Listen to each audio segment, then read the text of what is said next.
These past few months have been a difficult time for all of us, as social isolation due to the COVID-19 pandemic has limited us from getting the person-to-person contact that we as human beings need. Even as our state opens up, we are still limited in when, where, and how we socialize. As we search for new ways to stay connected with those we care about, one social outlet has been a huge resource for people to not only speak with one another, but also to interact and hang out in a virtual space. Online gaming, often touted as a limiter of socialization, is now being lauded as a way to spend times with friends from a safe distance and even meet new people with similar interests. I sat down with a few of my friends that have been using video games as a social outlet even before this pandemic to discuss how gaming has impacted them during this time of social distancing. It's been difficult being in social isolation, but for me it's not been nearly as bad because I have video games to go and do every day. Social isolation has been okay. It's really interesting. My close circle of friends are always within literally fingertip distance with me without actually being physically near me.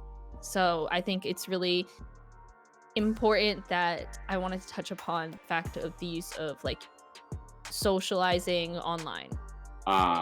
Where I live, there's a big outdoor culture, and it's a big thing to go outside and experience, nature and live your life in that manner. So it's been pretty hard for a lot of people to adjust to that. Fortunately for me, I've been gaming, most of my childhood. So it's something that I could fall back on when all that became unavailable. This should come as no surprise. Videogames.org, a social enterprise that studies technology and its impacts on people, states, video games have created a fun and engaging way of connecting with people and can act as an important teaching tool for developing social skills. These skills are important in the outside world for creating and maintaining friendships, especially in school and work environments. If you aren't a pre-existing gamer, how can you get started? Video gaming is an activity with a lot of different options, and it can be daunting to approach with no experience. So what resources are there to help you and your friends start gaming? When it comes to communication, there's one resounding answer.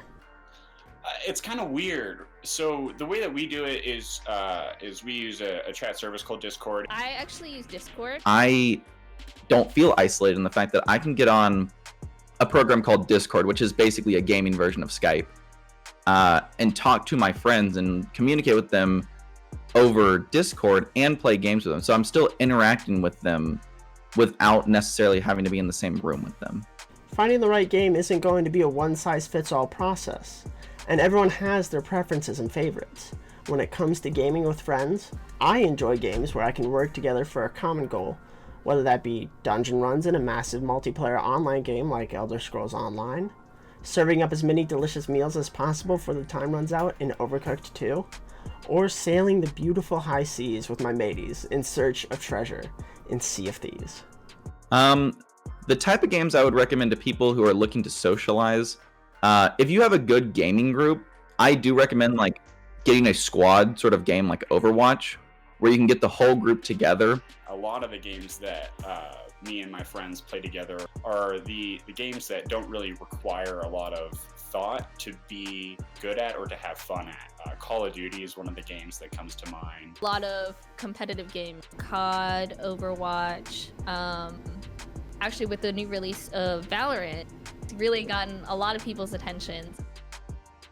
If you still aren't sure about what games to play, or you want to try a variety of different games to find your favorite, you can use a subscription service like PlayStation Now or Xbox Games Pass. These offer a variety of different games every month for you to download and play. For those of you who don't have a group to game with, worry not. Video games have been an outlet for making new friends just as much as supporting old ones. There are plenty of places to find groups to play with. Twitch is a great place, great platform where you stream games for people to watch for entertainment. It's so entertaining, and also that's another way that you can find people to play with online. You can go to Twitch and you can talk and chat with other people that are watching the same streamers, and you can sort of communicate with them. And if you build a connection with someone over that chat base, you can maybe add them on Discord and you guys could play together and start becoming friends. For finding people to play with, I would say to potentially look on websites such as Reddit that's definitely a good way to like find a really good community to play specific games. You can find groups to play with in general on subreddits such as r/gamerpals, or you can look for more specific games such as r/fireteams, which helps players find fire teams to do group activities with in Destiny 2. Reddit isn't the only site to find groups to game with. Any social media is gonna have gamer groups, and all it takes is finding the one that best fits you. Just because you want to do your part to stop this virus and stay safe doesn't mean you have to be lonely. Now's the time to join your friends and go on an epic adventure in the digital world.